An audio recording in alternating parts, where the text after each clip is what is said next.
what I want to do today, I want to kind of wrap things up with the whole lecture. So hopefully there'll be no long-winded lectures anymore. I might bounce around a little bit, and we might go out to the lathe. I'm not sure yet. Let's see how long this goes. First thing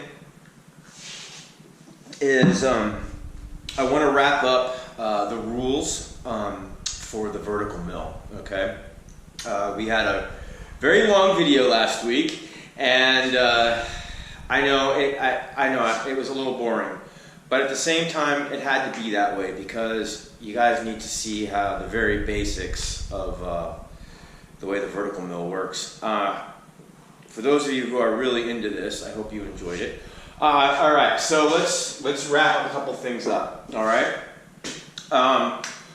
and let's do a little tiny bit of review. All right, so we know now that we are concerned with the speed. In the case of the vertical mill, that's the RPM, right? We know we're going to have a feed rate. I'll just abbreviate that. We know that that's going to be slow, right? Okay. We also know we are concerned with our depth of cut, all right? And so I had mentioned experience, right, before. What I want to show you are the rules, all right, and what's going on with the rules so we understand. Okay, so if we have an end mill, let's say this is the end mill, right? We want to avoid what's called a full face cut. Don't worry, we're going to fill in depth of cut, okay? We want to avoid a full face cut, all right? And what I mean by that is, here, remember we have our block of metal, right, from last week, right, when we made the tool?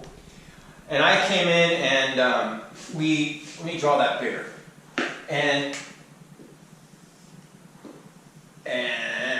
there's our block of metal, and we came in and we cut that slot. Remember that? Okay? We got rid of this material. Okay? What we want to try to avoid is hitting, so top view of our end mill, right? We want to try to avoid going all the way through with the full face, okay, of the end mill. Now in this particular situation, that's impossible, okay? And that's why I said we want to try to avoid it. So after we do that initial pass, so we blast through here, right? With our end mill, and we knock this out, right? We want to come back, and the rule that I follow, okay, is about half the diameter of the end mill, okay? So the next pass will be half the diameter, so it's going to come along here, okay? So in the case, it doesn't have to be exact, like you don't need to measure it, it's just a guideline. Okay. This technical for doing, so we want to avoid, I'll write it down, avoid full face, okay? Full face meaning the whole diameter of the end mill. And then what we want to do is half the diameter. Okay, so in the case of 3/4, it would have been 3/8. I think you get what I'm trying to say. All right. Now, if you're cutting a slot or something like that, there's times when it's just unavoidable. So what do? You slow down. Okay, you have to slow down. All right. You always, when you're going to break the rules because you have to, or if things are not working quite right, the very first thing you do is you slow down. You slow down your feed rate, okay? The depth of cut is never more than, once again, half the diameter of the end mill, all right? Okay, now, hold on. So let's say I have a 1/2 inch. If I have a 1/2 inch end mill, I don't want it to get confusing. If I have a 3/4 inch end mill, that would mean that you're saying, Blake, I can take a 3/8 depth of cut. Guess what? You can't. All right? The reason why, all right, is because the machines, most machines, aren't stout enough. They're not big enough, okay? The amount of forces that you're putting into cutting metal is really quite unbelievable, all right? And so what's going to happen is you're going to introduce massive amounts of vibration. And so that's where I'm going today, all right? So here are those rules. The enemies of the shop. I'm going to write it in red. Okay? Is heat,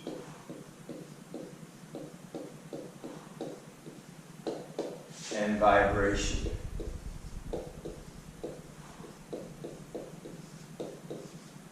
We want to avoid this at all costs. Okay? So with that 3/4 inch end mill, remember I only took about 1/8 of an inch depth of cut, okay?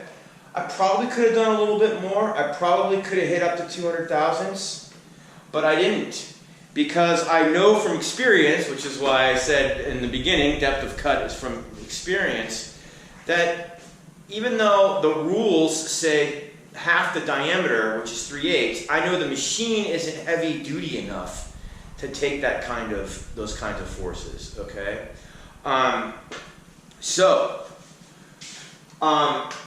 The general kind of guidelines, all right, is you never really want to, in the beginning, you guys, you never want to go over 100 thousandths of the depth of cut, all right? Okay, that's kind of, all right, so that's out of the way. Probably should have wrote that on the previous, but then, all right. So, what do you do when you set everything up right and the machine's vibrating on you? Okay? You slow down.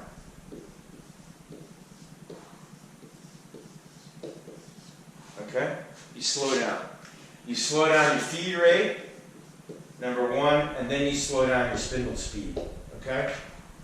There's other things too, but I'm not going to get into it because I would if we were hands-on, but we're not. So we're just wondering how the shop goes.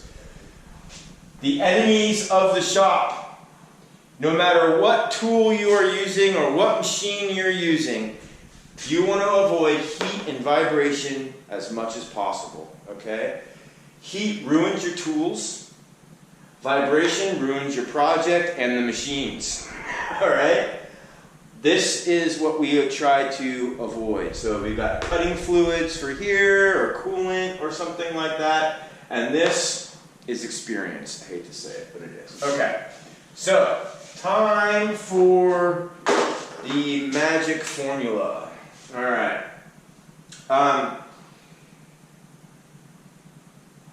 Let's do this real quick. So, how do you find the right RPM? All right. So, speed is RPM. So, how do we find that? So, I'm going to say, and this is for the, I'll just write RPM. RPM equals 4 times the cutting speed, don't worry, I'll get there, divided by the diameter of your tool. Okay? Before we get into this a little bit more, I want you guys to know that I use this every day. I use this every day in the shop here at work. I use this when I'm working on my house. I use this formula for everything, all right? And this will get you through just about anything, okay? If you're into this kind of stuff, For regular class, I have you memorize it. This is the only formula that I have you memorize. Okay, but I don't think you guys are going to do that, so I'm not. Okay. Anyhow, this cutting speed business, what's that? Okay, that's going to be a constant for a material. Let me give you an example. So I'm going to write them off to the side here so I don't have to erase them. So cutting speed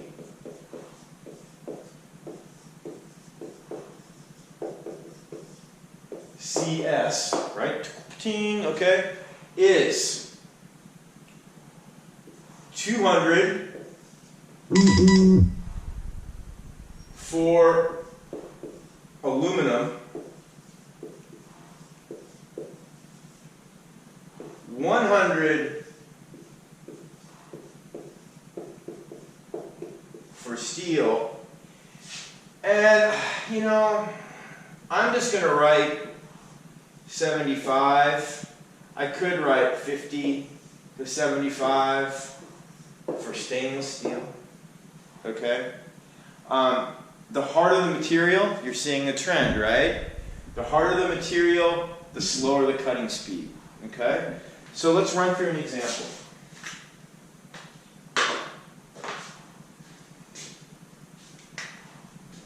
Aluminum. 4 times 100 divided by, let's just say, a 1/2 inch end mill. Alright? That equals 800 aluminum Blake. Equals 800 divided by a 1/2. So, which equals 1600 RPM. Okay? So what I'm going to do is I'm going to go ahead and I'm going to write that up here. So for aluminum with a 1/2 inch cutter, it was 1600 RPM.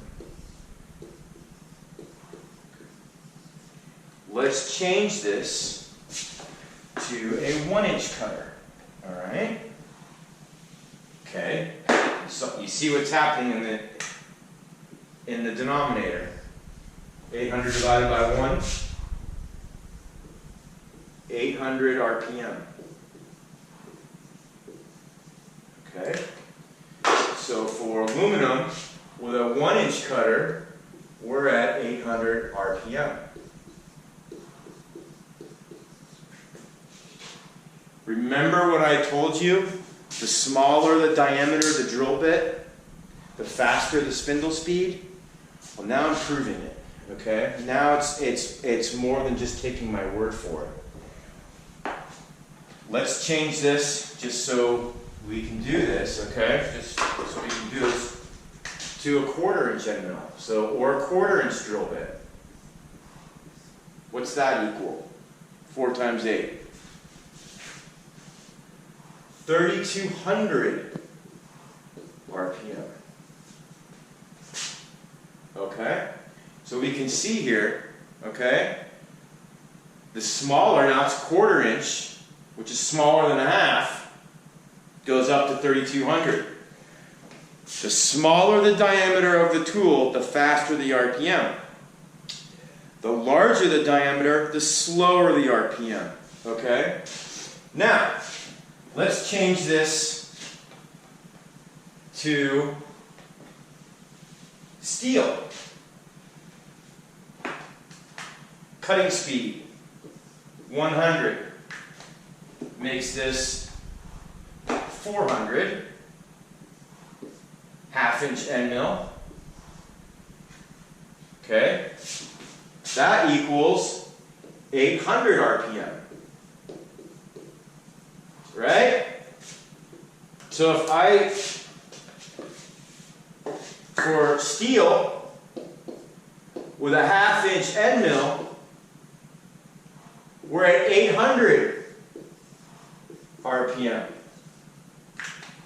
If I do a 1 inch, sorry, there's supposed to be a 1/2 there. If I do a 1-inch end mill, we're at 400 RPM. So we had, remember, we had a 1-inch aluminum 1-inch at 800 RPM. And we've got steel at 1-inch is 400 RPM.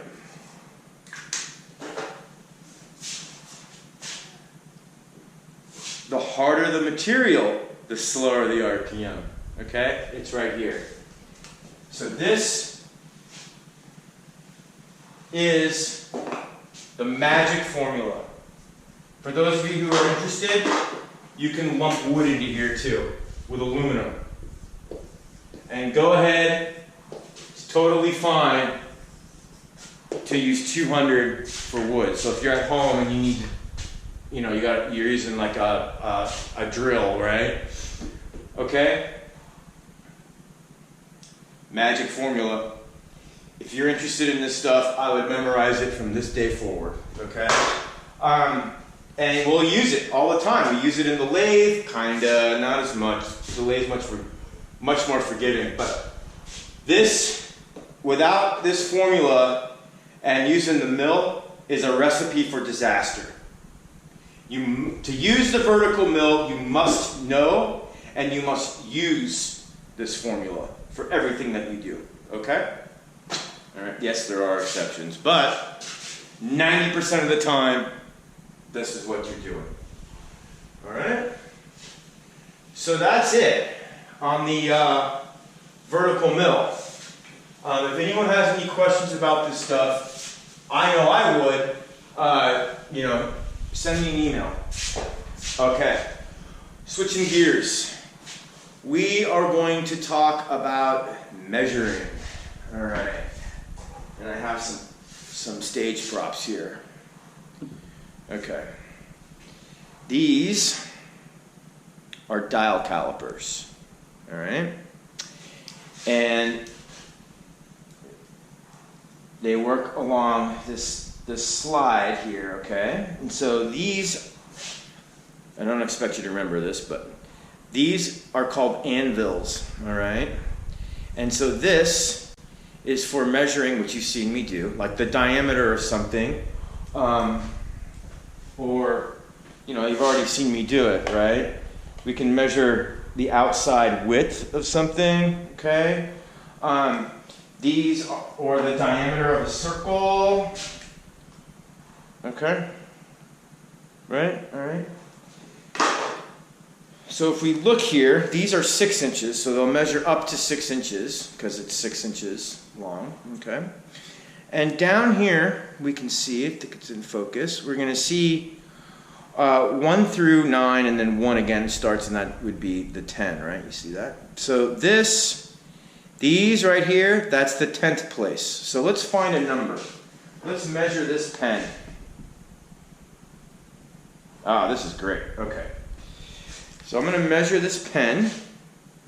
Before I do that, I'm going to show you one other thing. This screw down here, you can move this dial around to zero them out, okay? And so if they're closed, you can put it on 0 and then lock it. So now the dial won't spin anymore, okay? This screw up here, this will lock the dial part onto the rail. Okay, that's all that is. I just wanted to show you okay. So if we measure this pen, I'm going to lock the rail, okay, so you can see. Okay, I'm going to take the pen out so it's easier to hold. If we look here, oops, thing's backwards. There we are. You can see here that we're not to the 1 yet, all right? We're just past the 9, all right? But we're not to 1. So that's it. So if I were, right, now I just went over 1, okay? I'm going to put it back to where it was, which is right there, okay? So we've got 9/10. I'm going to go ahead and write that on the board. These measure to the thousandths place. So 9. Now, if we look here at the dial, hence why they're called dial calipers, the number that you see is the hundredth place. So that is 7. It's past 70, but not to 80 yet. All right. So it's 70.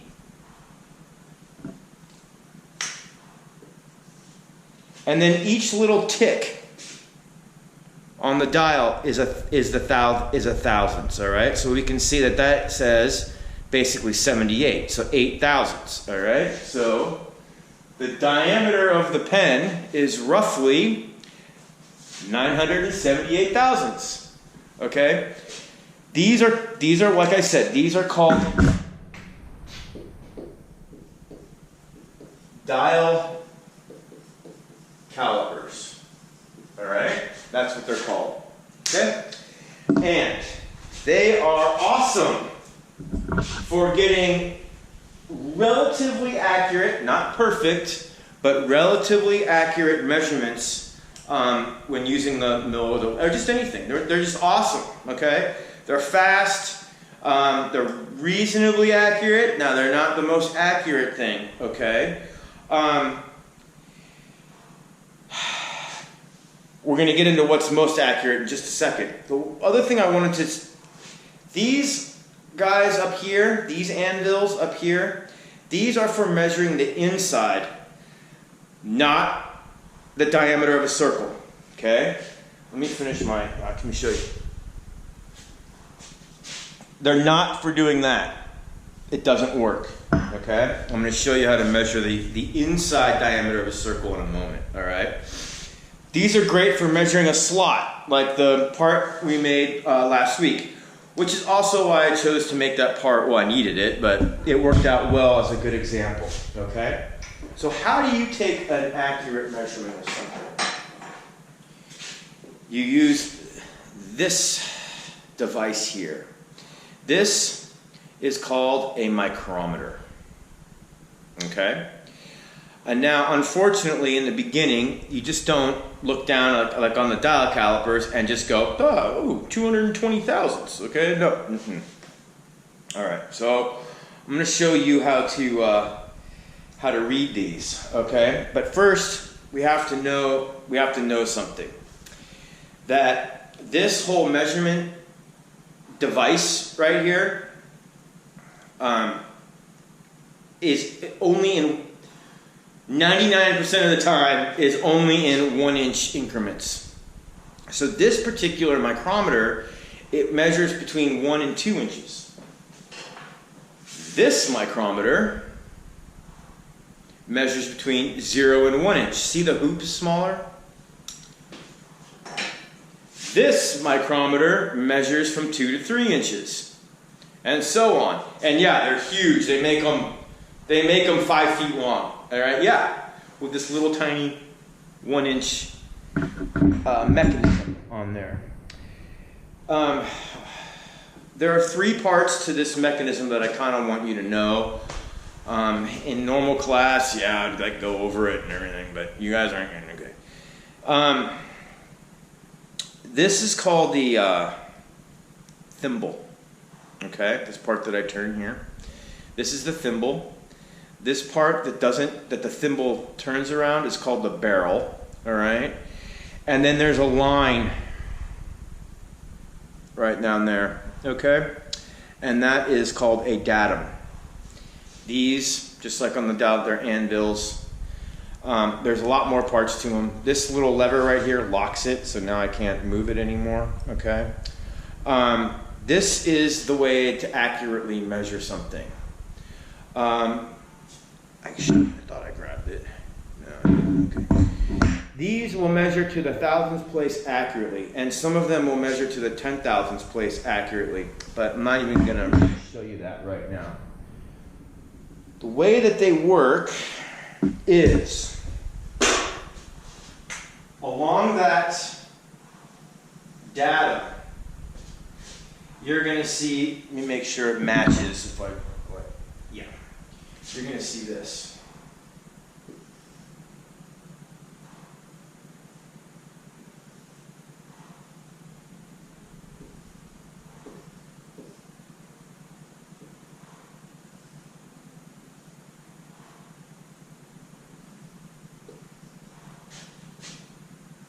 One more, and then I'm done.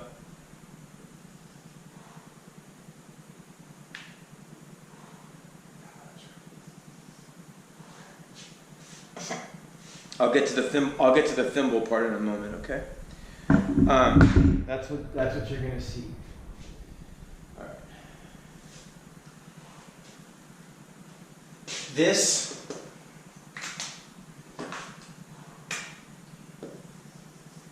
is a tenth place. So this is the tenth place. Okay? See it? There's an X for the tenth place. Okay? So if this is the tenth place, this is 0 to 5. This is 0.50. You guessed it. This is 0.75. All right?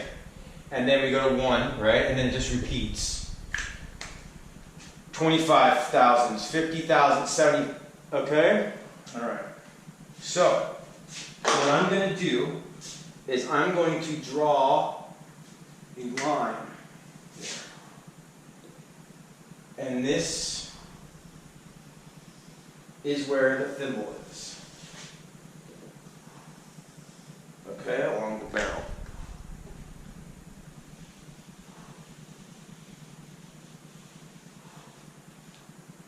Okay. And along that, in the thimble, you're going to see a bunch of numbers. All right, and let's just make some up. Let's say this says 10, yeah, please don't like that. 10, 11, 12, 13, 15, okay? And that's going to go from 0 to 20, well actually 24 because it starts over. 0 would be 25. All right. What you have to do when you're reading these is you look to see, let me make this say what that says.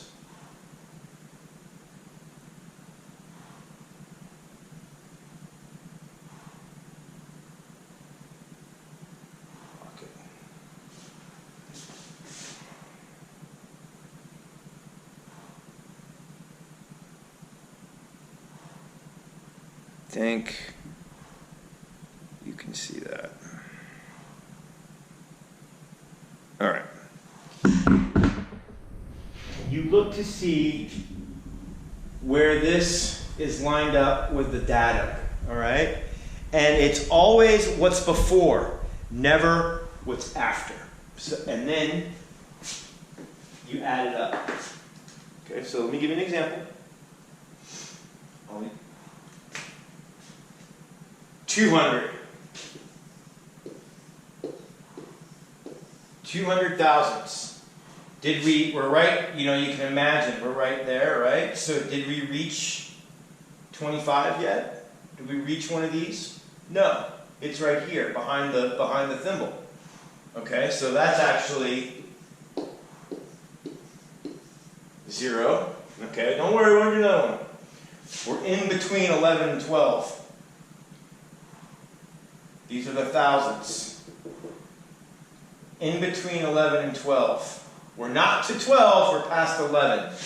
So we go ahead and we write down 11. And then we add it up. 2. Alright? 200, that's saying 211 thousandths. Let's do another one. This time,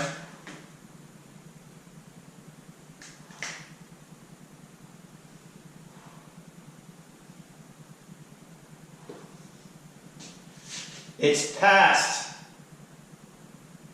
the 25, but not to the 50. So, we write down 25 and 11. and then we add it up.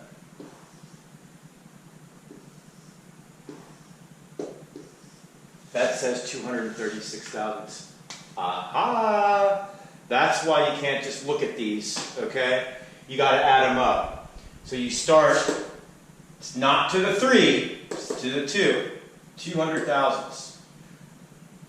It's not to the 50, but it's past the 25, right? So we're hovering in this area here, okay?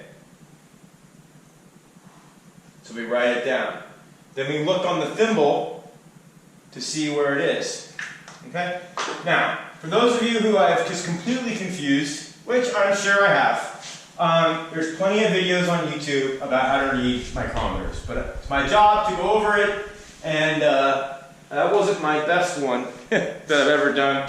But if you really want to know, there's like 1,000 videos on how to read calipers on YouTube. More importantly, well, not more importantly, but let's move on. Okay, I got a few other devices here. This is called a dial indicator. All right, this one just happens to have a yellow faceplate on it.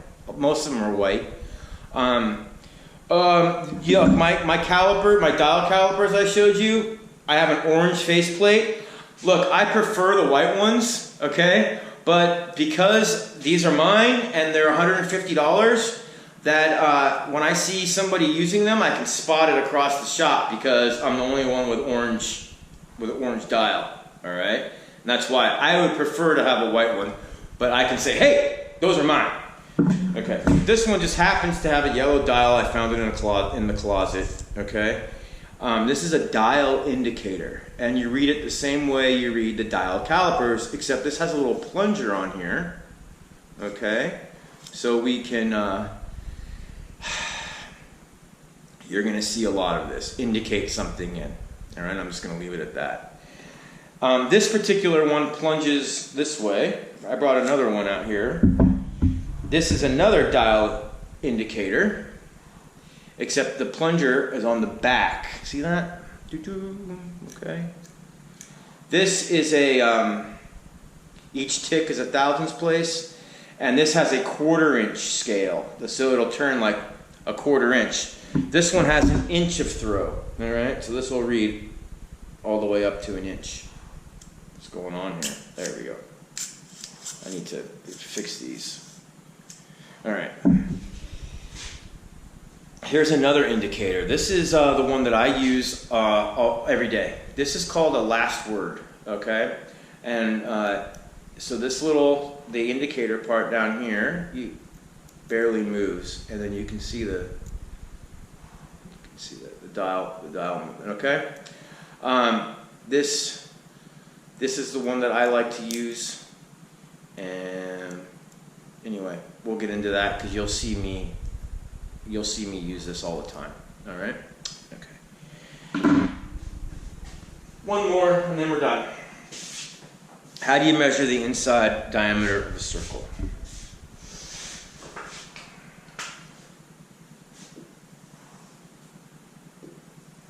So here is a piece of material, and as you know, slice it in half. How do we measure the inside diameter of something? Can't, and I already told you, can't use these, okay? That doesn't work, okay? These, no, that doesn't work. We use what's called a telescoping gauge, okay? And it's really simple. It's spring-loaded, and it has a little thumb screw down here that locks. Okay?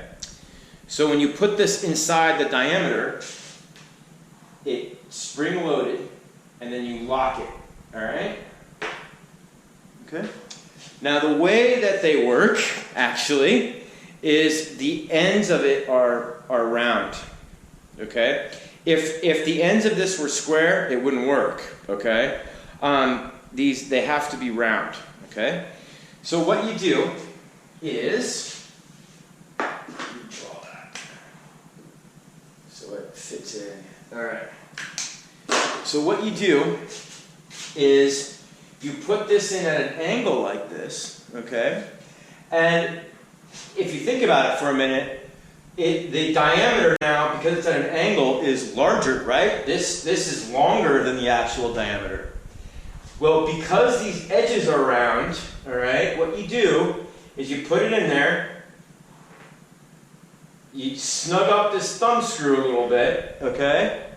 And then you pull it through like that. And it compresses it to it compresses the tool to the diameter, okay? And I'm going to be using this all the time, all right? So I'm going to go over it again, don't worry. But that's how it works. That's why the edges have to be round, right? So you put it in a diameter, and you rock it through like that. And then as you rock it through, it compresses these. It keeps it locked. And then you can go ahead and unaccurately, with your dial calipers, you can take a measurement. So I just happened to nail that right at 3, okay? Or you can take micrometers. Let me compress it a little bit so I won't have to. Or you can take micrometers and measure it here. Let me show you.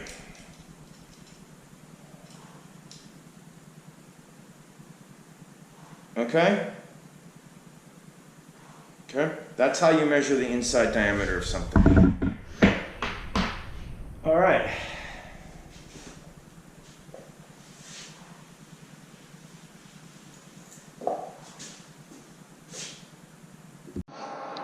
All right, here we go. I've decided I'm gonna make another tool for the lathe, and I'll show you where it goes when we're done. Here's the print. It's a little oily because I made a couple of them already. Here's what we're making. All right. There's a 5/8 hole. Follow the print. There's a 1/4 inch hole, and then there's 7/16 20 tap right here. All right. I'm gonna do this kind of fast. It's gonna be like a review of last week, and so I'll go over the important stuff. Okay. Now I got all the tools here. I got my 7/6 20 tap. I got the tap drill, 25/64. I got a 5/8 drill, I got my center drills, I got my edge finder, a 1/4 inch, and I got a 1024 tap, which is this side screw right here on the print. So the first thing we're gonna do is, and what we always try and do in the machine shop, is we're gonna drill our holes first. So I'm gonna start with this 1024 here, and then we'll do that, then we'll flip the part 90 degrees, and we'll go ahead and drill these 3 holes, and then we'll mill the contour, right? So I'll just sort of talk as we go, and kind of hope you guys enjoy this. This is a cool part. Yeah, here we go. So here's my material, and I already bandsawed it, okay? And I cleaned up some of the edges with a file. So I'm gonna use 2 parallels, 2 skinny parallels actually, because I need to drill a hole all the way through, and I don't want to drill into the parallels. All right, so let's pop this in here. I'm gonna leave the edge hanging out because the first thing I'm gonna do is mill this edge flat. And so let's just drop that in there, that one in there real nice. Okay, you can see all the chips already from the other ones I made. I really think this is gonna be worthwhile, okay? Glasses. All right. So let's see, let's get going here. So I got a 3/4 inch end mill. All right. So the spindle speed for a 3/4 inch end mill, calculator, all right. So it's 4 times the cutting speed of steel, okay, which is 100, so 400, divided by the diameter of the tool, divided by 0.75, it's gonna 533. So we're gonna run around 500, all right? It's pretty good. And so I'm running around 500 RPM. It's really important with steel. You can get away with murder with aluminum. Excuse me. But not with steel. All right? It's really important. My cuts are lighter, my feed rate's slower. All right, so let's just get this going here. I'm just gonna mill off this edge so I have a nice square edge to work with.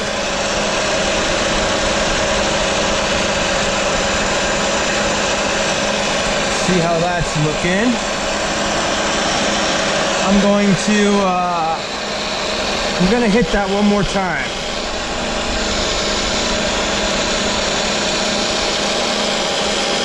About 10 thousandths. I'm only gonna take 10 thousandths.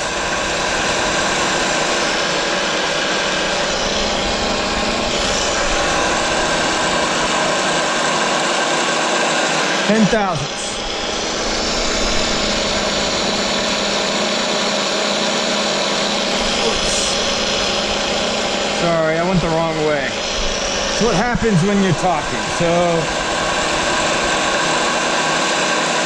about there. Not important. I just want to clean up that edge.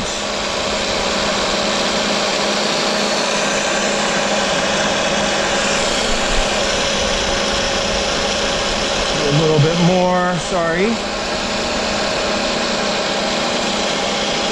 All right. There we go.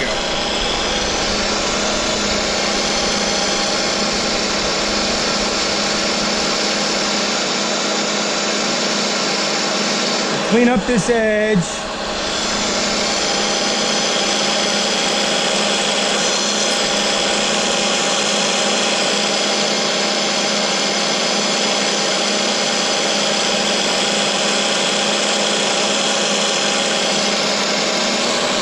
All right. And we're gonna change tools.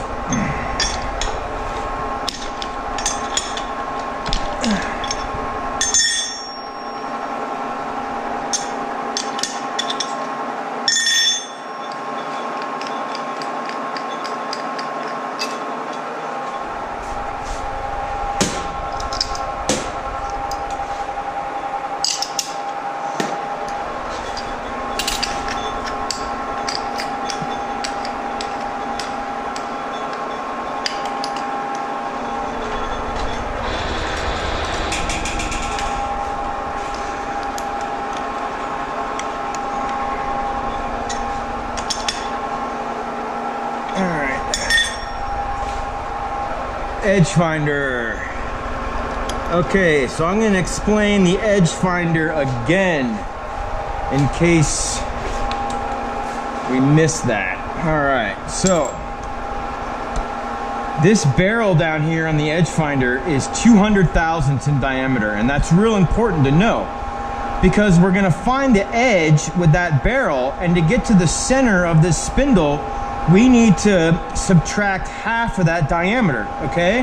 Right? It kind of makes sense. All right, so I'm gonna bring this up close and get this, my mill into high. And I'm flying here.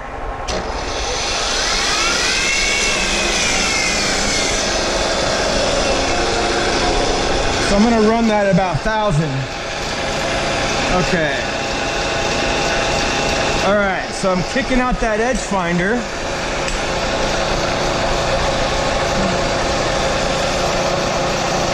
Okay, and I'm gonna bring it up close, and it's gonna start to go concentric. Yeah, that's a good view. Starting to go concentric, and then once it kicks out on me, I'm gonna zero the DRO, all right? So X, 0, and I like to do it again, just to, I don't know. I like to do it, I know some people do it 3 times. There we go. 5/10, so we're on, all right? So let's see. And now we'll do Y, okay? Bring this over. Raise the table. Kind of kick it out. There we go. And let's bring it up. You guys see that? All right, starting to go concentric. Kicked out. I was a little late on that one. That's why I do it a couple times. Starting to go concentric. Concentric. Kicked out. 1,000, right? All right, so there we are. Now, okay. So remember that the diameter of that barrel down there is 200 thousandths, all right? All I've done is found the edge. I'm gonna use a center drill now. Center drills are really cool because unlike a drill bit, all right, a drill bit will wander on you and bend a little bit, all right? Center drills do not bend. And they are for making like a starting point, okay, and something. And they're also used on the lathe, but we'll talk about that later. Now, I'm gonna put this in, okay? And now what I'm gonna do is I'm gonna move, bring this down so you can see. I'm gonna move Y 100 thousandths. Half the diameter of that barrel.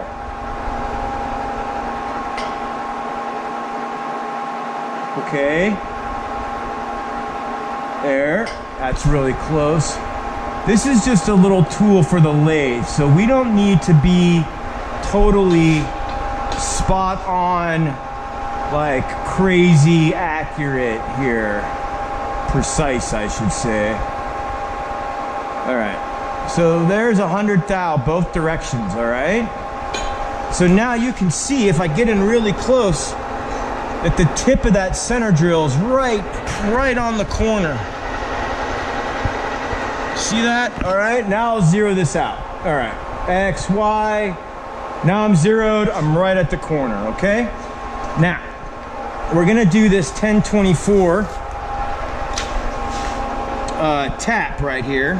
All right, see, it says 1024 on the, anyway, okay? So that's, 0.5, I believe, this way, okay, but hang on, and 3 1/4 this way. So let's move 3 1/4 along X, and up there on the DRO, let me turn that so we can see that better. All right, we're gonna make that say 3 1/4. Come on, Blake, where's the handle? There we go. 3.25.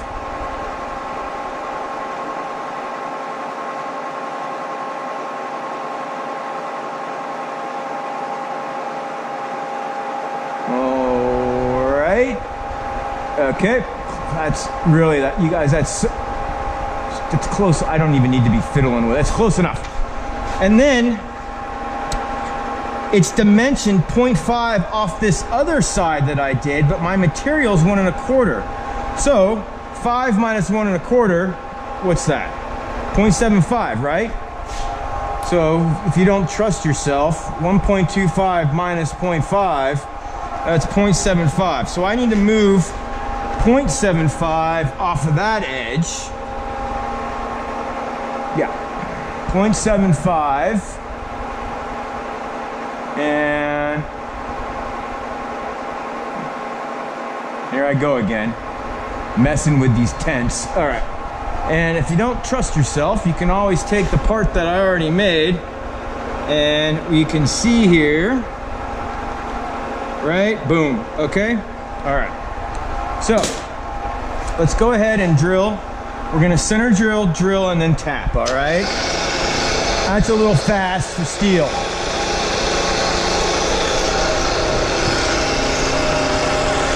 All right, there we go. So there's our center drill. Slow that down. And this off to the side. So I've got a tap drill for 1024, which I believe is a number 25, top of my head. All right, put that in. I got my oil here. Okay, we're working with steel now. So no WD-40, well, we could use WD-40. We gotta use some cutting fluid, and we really gotta pay attention to our feeds and speeds. It's super important with steel. It'll just eat up the tools, and you'll break stuff. If you don't, it'll be miserable. Absolutely miserable. All right, so there, I'm through. Okay. So I still don't have compressed air, which is kind of a drag, but we will. Come on.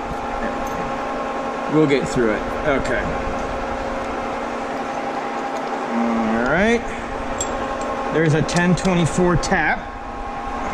So I'm gonna power tap. And the way that I do that, I know I did it last week, I'm gonna, first of all, I'm gonna lube this up like a lot. There we go. Okay. And what I'm gonna do is I'm gonna turn the mill on, and then I'm gonna actually turn it off and let the momentum take over, okay? So my mill's on, and I'm gonna turn it off. And now I'm going in, okay? Now I know it, I didn't want it to go all the way because I would be out of control, and I need to go all the way actually, all right? For the part. So I'm gonna take my tap handle and finish this off by hand. There we go. So I'm gonna break that chip. There we go. I broke the chip, all right? And now it's that spiral tip tap. They're really great at this. So there we go. Now I just went all the way, all the threads on the tap. And that's what I wanted to do. Okay, so there's our first hole, and it's tapped.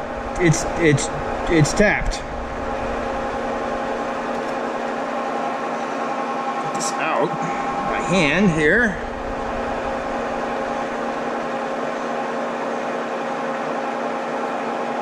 Okay, there we go.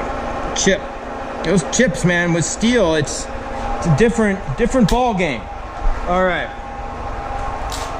So that's that. Now what we need to do, unfortunately, is we need to flip the part. But that's just how it goes. So I'm gonna have to take it out. And that means that I'm going to have to make sure there's no chips. I'm gonna clean that out. There's too many chips down there. And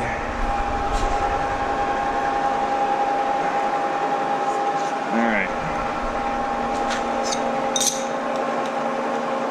Okay. So let's see here. That's what we had.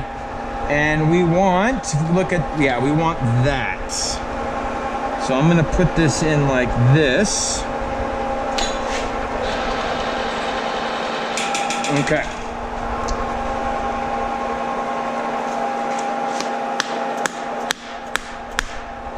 All right. Oh. Yeah, that's nice. Snug that up here.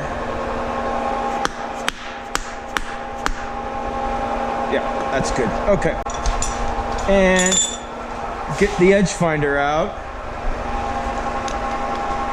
And we don't have to do Y again, but we do need to do X.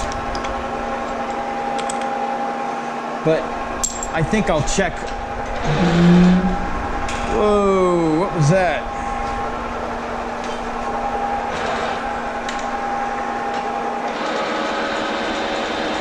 Okay, I made a noise there. I know what it is.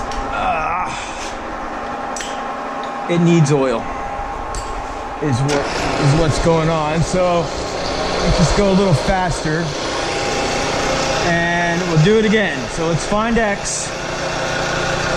All right, there's concentric, boom, X, 0. Do it again.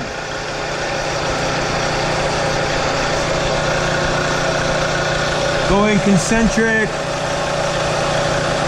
boom, right there. Half a thou, that's good.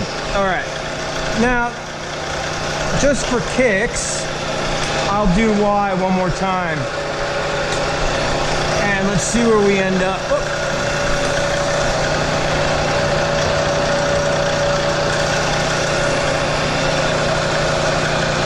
Okay.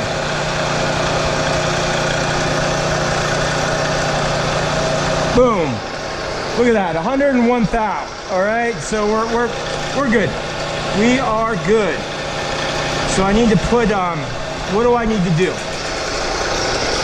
I need to do X 100 thousandths. And I can't forget. So I'm gonna use a bigger center drill right now, okay? I'm gonna put this in because we're gonna do that 5/8 hole. So first thing, let's bring this around and let's get this X 100 thou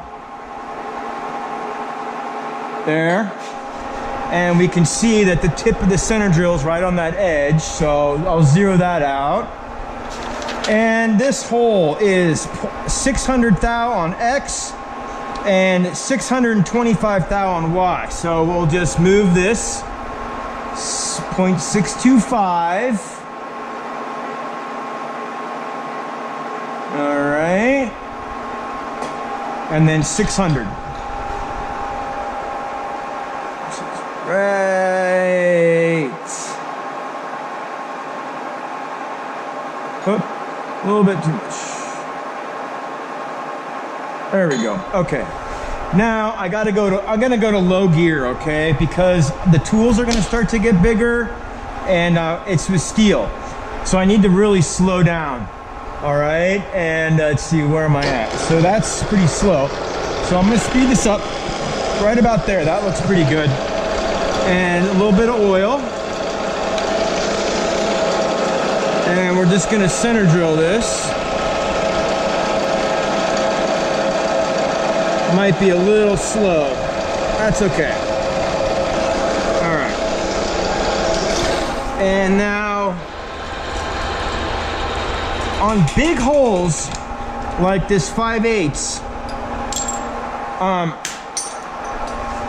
here's the 5/8 drill, okay? You really should run a pilot, okay? And that's exactly what this is. So remember, when we were talking about drills on the first day, there's a lot of pressure, okay? So the bigger the drill bit, the more pressure. I'm gonna drill a pilot, and that's exactly what I'm doing. I'm not drilling the pilot so the drill goes straight. I'm drilling the pilot to relieve some of that pressure. All right, so it's, let me move the table up a little. All right, and a little oil, okay, and we're off.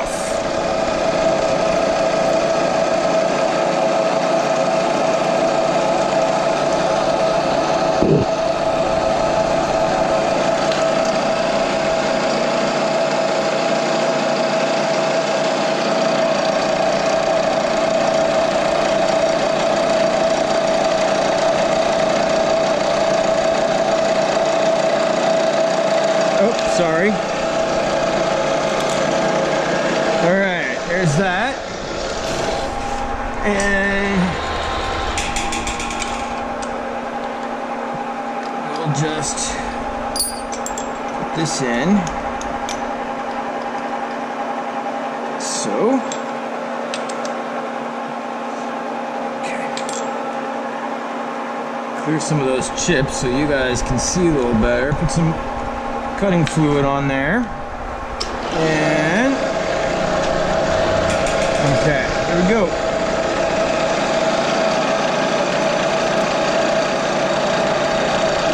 Sorry, I keep doing that. Yeah, those big long chips. That's why you gotta peck. When you get those big long chips, you gotta peck. Those things, especially with steel, they're dangerous. All right, so we're through there. Okay.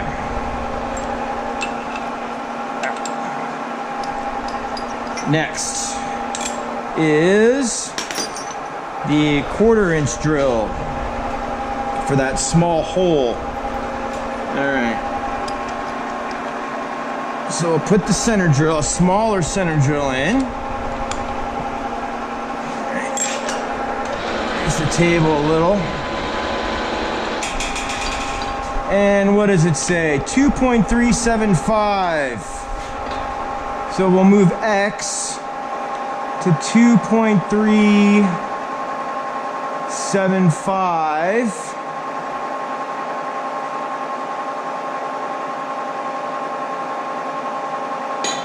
Okay, there's that. I'm gonna speed that up a little. There we go. That's better. All right, center drill.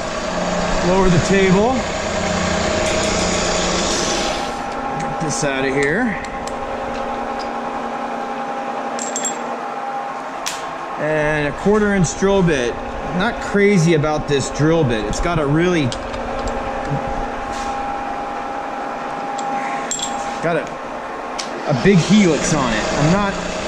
I'm really not crazy about this 1/4" drill bit, but let's see what we can do.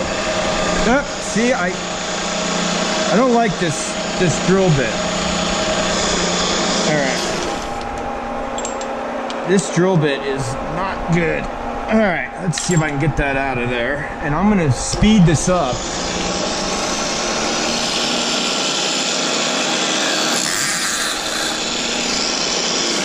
Yeah.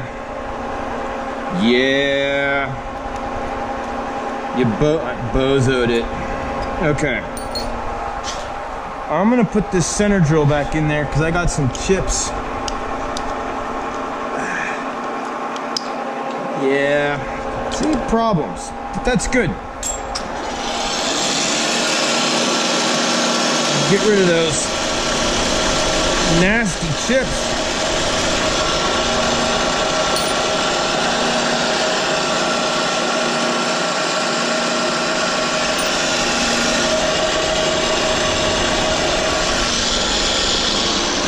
Got the tip of my drill. See if I can get that out of there.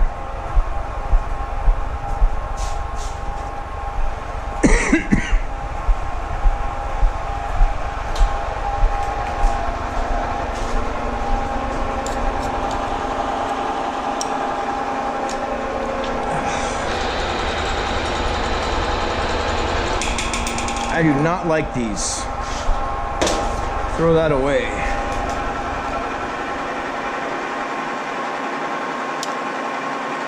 So I got it out.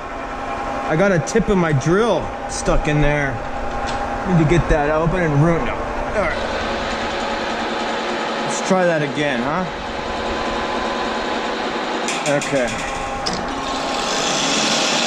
There we go. All right.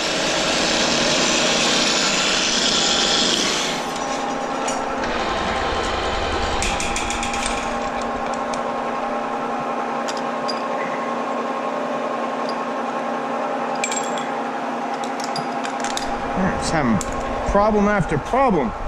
Okay. Let's find another 1/4" drill. I think that's.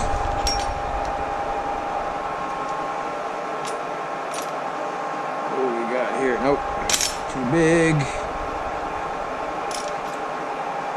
Yeah.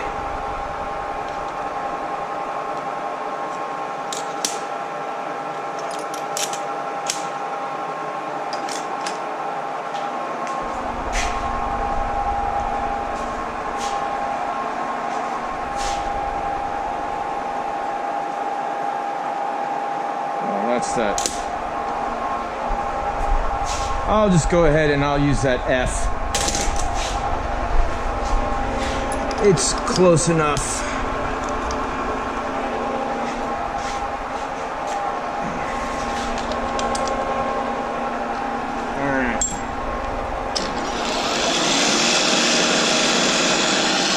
Much better.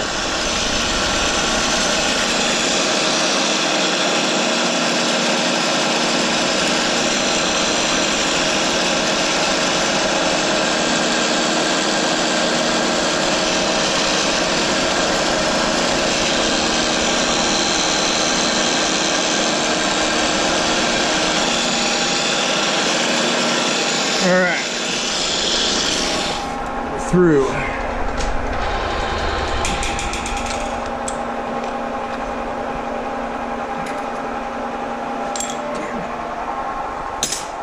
And okay.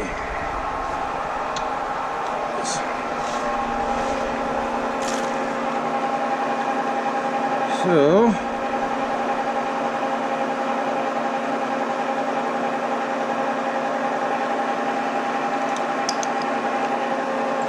7/16 20. That's at 3.625. So we'll move X 3.625.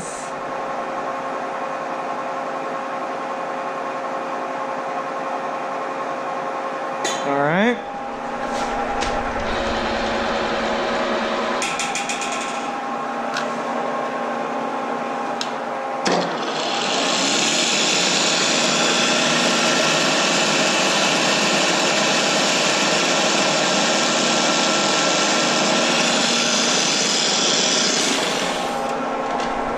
Center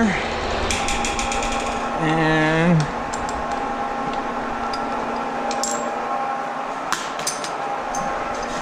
(25/64).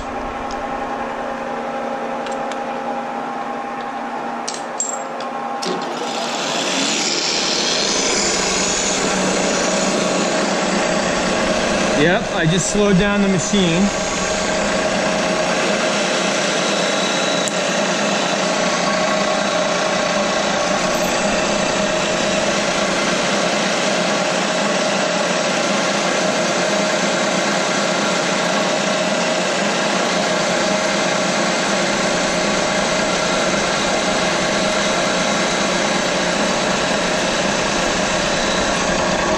Okay.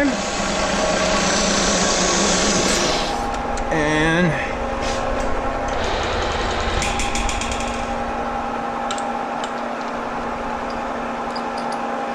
now the same thing. 7/16 20. Tap. Bring this up here. It's real important. The cutting fluid's real important. This is a lot of forces on this. Okay. And I'm turning off the milk. All right.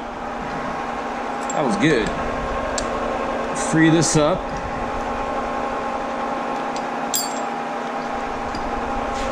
And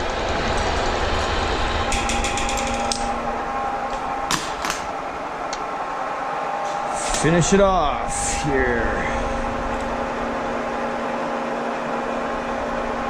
Okay.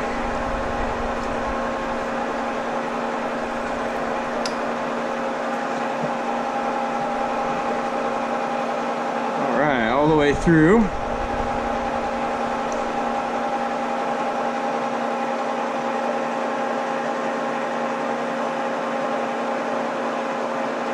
Okay.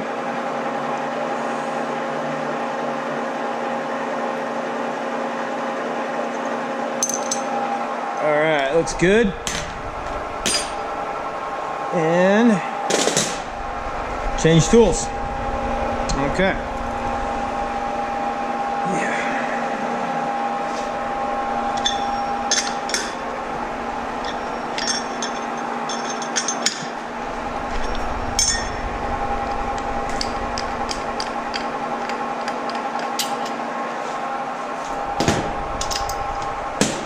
Okay. So I'm gonna go back to this 3/4 end mill.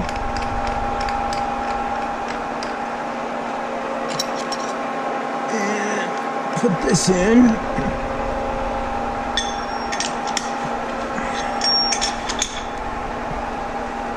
Okay. I need to, yeah, really snug that up. All right, bring this up close. And,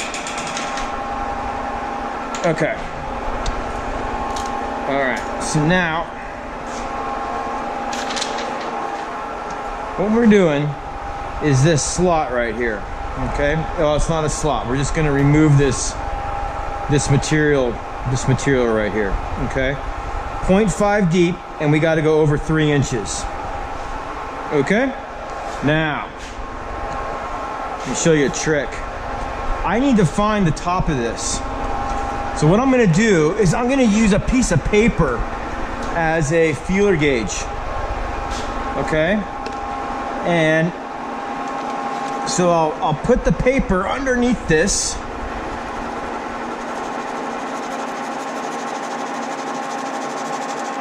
And then right there to drag through, okay? So then I'll just raise the table about 3 thousandths, and that's the top of the part. And then I'll zero this off, okay? And now I'm gonna lower the table a little bit, remember, because we don't wanna ever start. And then I'm gonna go over to 0. And what we're gonna find is, if I go to 0 here, that the center of the spindle, right, is right along, okay? I need to go over 3, right? So, if I say 3 minus 0.375, because that's half the diameter of that, I need to go over 2.625, okay? Okay. So I'm gonna save that last 25 thousandths for the very, very end.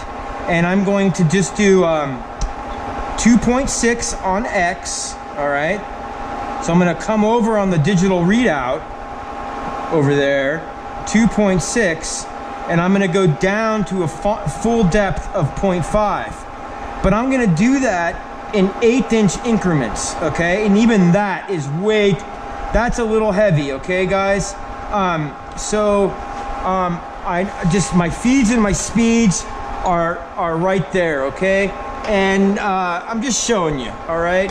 So I'm gonna go ahead, I'm gonna take 1/8 inch cuts, and I'm gonna carry this over to 2.6, okay? On the digital readout. My feeds and speeds, it's I'm at 500 RPM on my speed, and you'll see my feed rate, okay?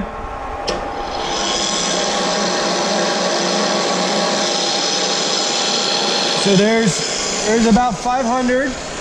I'm gonna take an 1/8 inch depth, which is a lot, okay? And remember, I'm only gonna use half the diameter of the end mill, all right? I'm gonna put a little cutting fluid on here, and we're off. So you can see my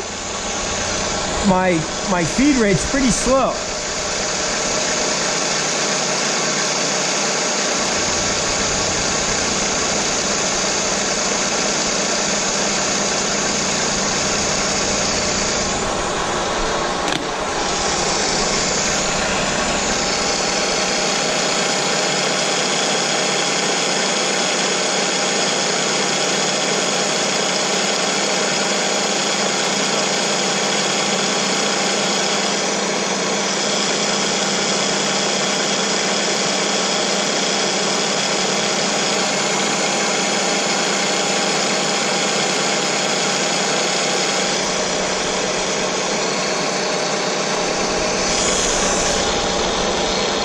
Okay, so I'm bringing in the rest of it to 2.6 by hand.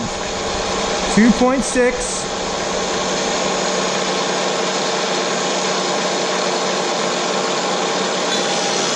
And now I'm going to use Y.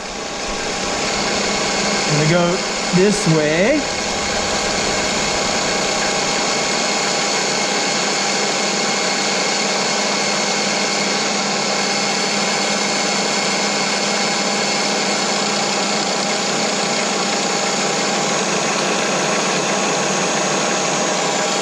Okay, now I'm going to go that way.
Alright, so that was pass number 1. Bring this around here. Okay, another 8. Alright, so that will be a total of a quarter so far. I'm a little heavy on my half diameter business, so let's fix that.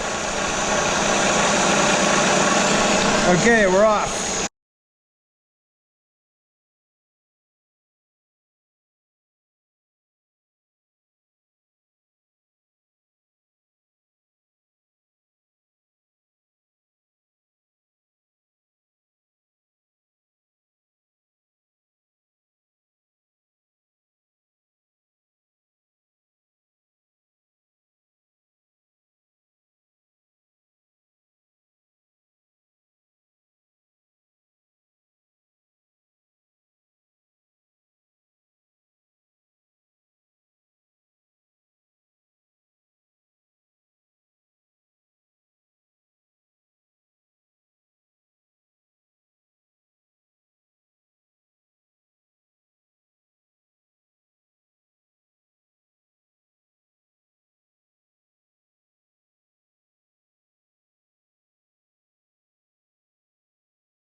All right, so since I'm at final depth, which is 0.5, I'm gonna go ahead and clean up this this back wall here, okay?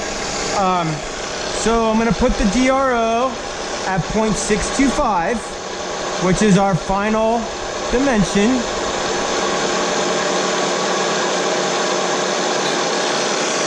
Okay, and cut that.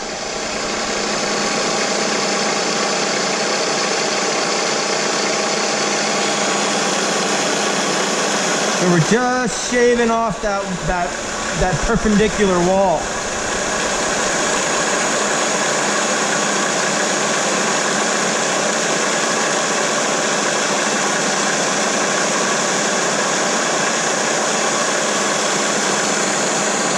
Okay, now I can go ahead and finish this off.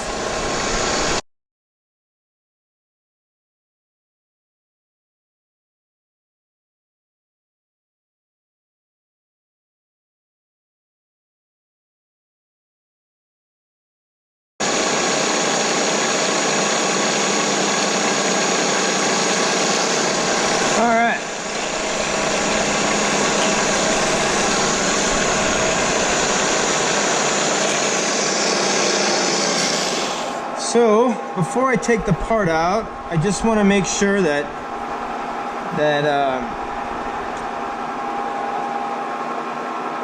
I'm at the right depth.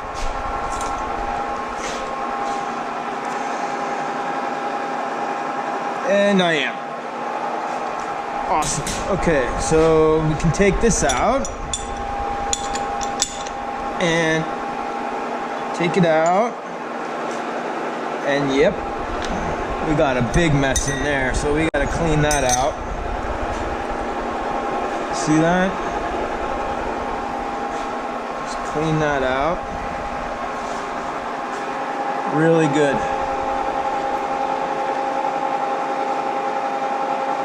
All this, all gone.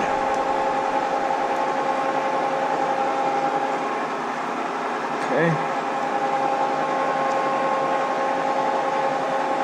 Good. And then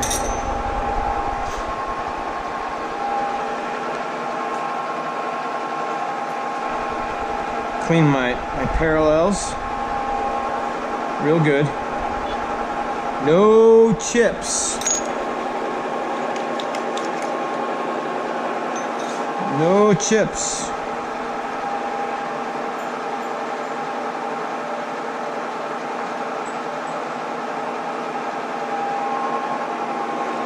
Okay.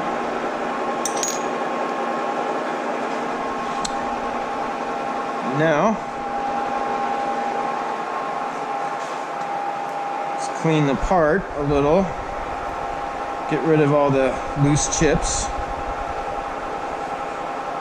And then what I'm gonna do is deburr this a little.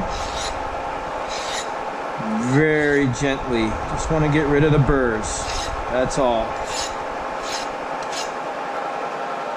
Okay. Okay. One more here. Yeah. That's pretty good. So that's what we just did. Now we're going to go ahead and do this part. This is a little trickier. You can see that. Okay. So we're going to go ahead and do that. And so what I'm going to do is I'm going to put this in the vise like this.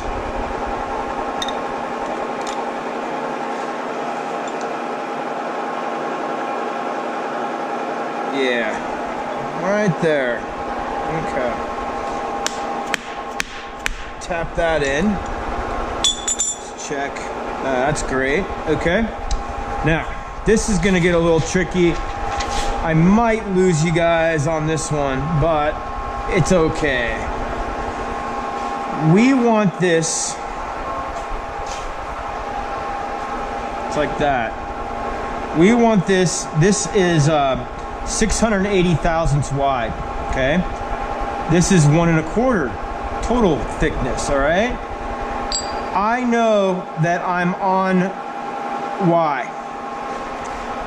On this edge. I know that.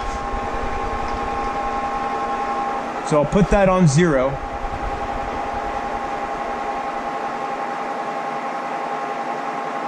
Okay.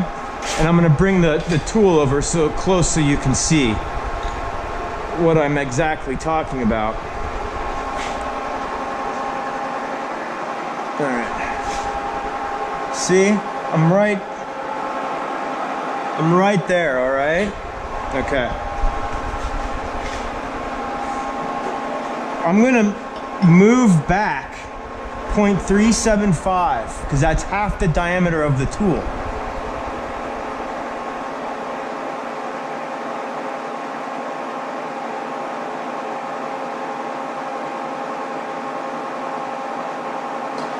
Now, the tool is on the edge of the tool is right on the edge. And I'm gonna go an 1/8 inch deep. Okay? So there's the top. I'm gonna go an 1/8. Okay? And if I were to bring this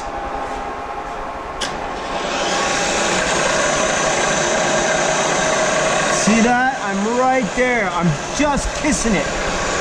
Okay. You can see I maybe took off like 2 thousandths. All right. What I need to do is a little bit of math. Well, I wrote it down. And you have it on your print. So I need to come in, okay, 285 thousandths. But I don't want to do that all in one shot. I'm only going to do 280, all right? So I'm going to come in. Oh, I need to zero that. Y0. And I'm going to come in 280, all right? 280.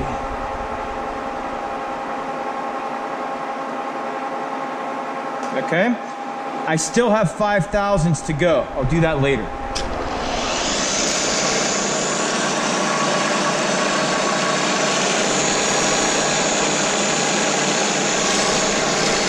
We're off.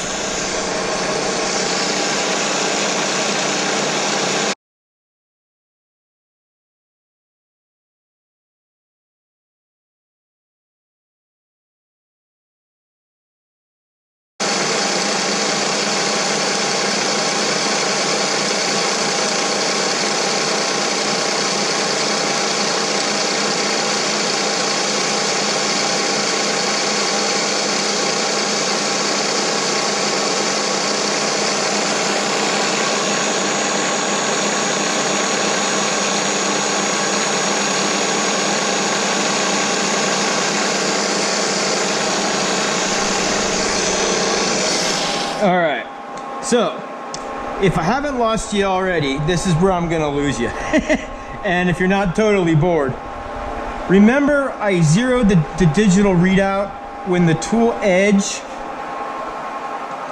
when the edge of the tool was right up against this edge, right? Well, I need to do the same thing on this side, okay? So if I move the tool to make this edge on the other side, the math is the width of the part, which is 1 1/4, plus the diameter of the end mill. I know, if I lost you, don't worry, okay?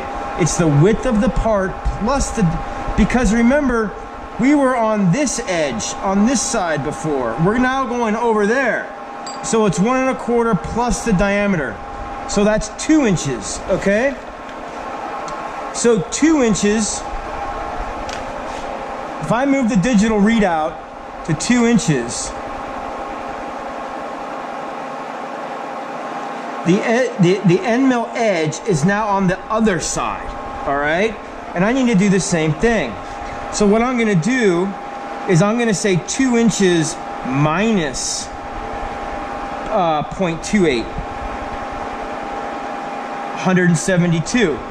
So now I want the digital readout to say 172,000, 1 inch, 720 thousandths.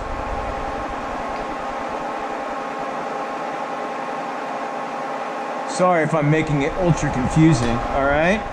And now, we'll take this pass.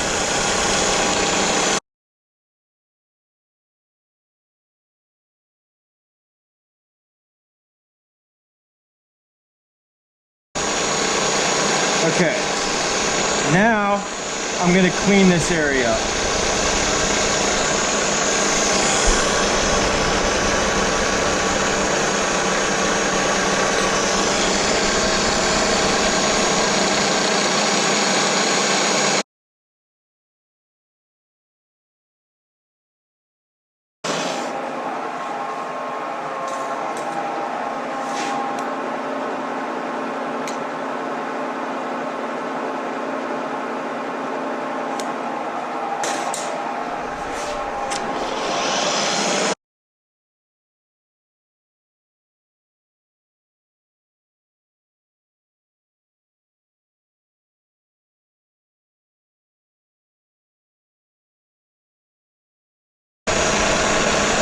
Okay. Last pass. So, 2, minus 0.285. 1715.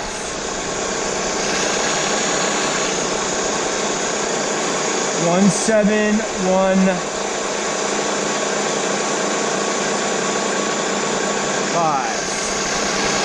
Oh, and my deck. So one more eighth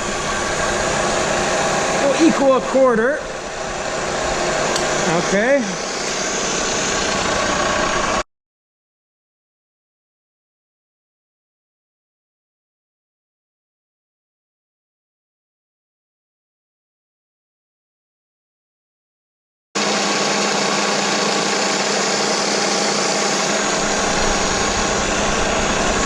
All right, 285.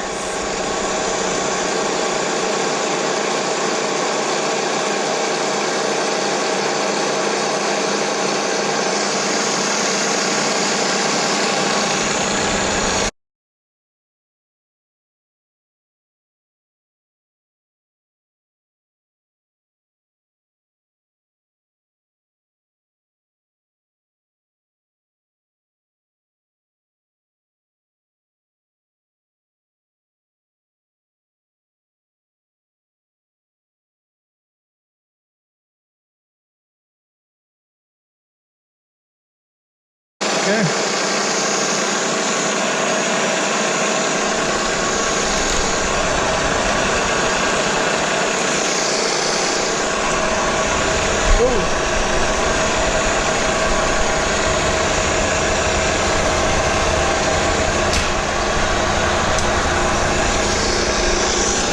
All right, we are done.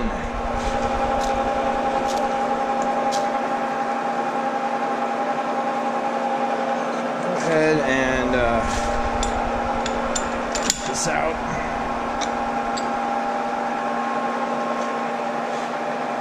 And so next week, I will show you these finished, but just so you know where they go,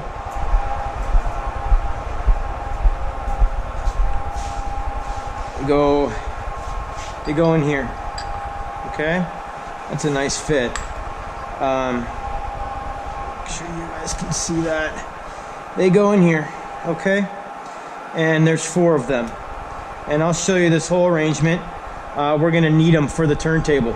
All right, they actually, well, they'll last.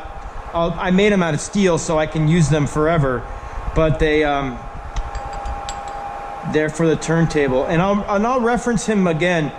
This is not my idea. I got this from a gentleman named Tom Lipton, a YouTube channel, Ox Tools. Really great, really neat guy, I think. And so anyway,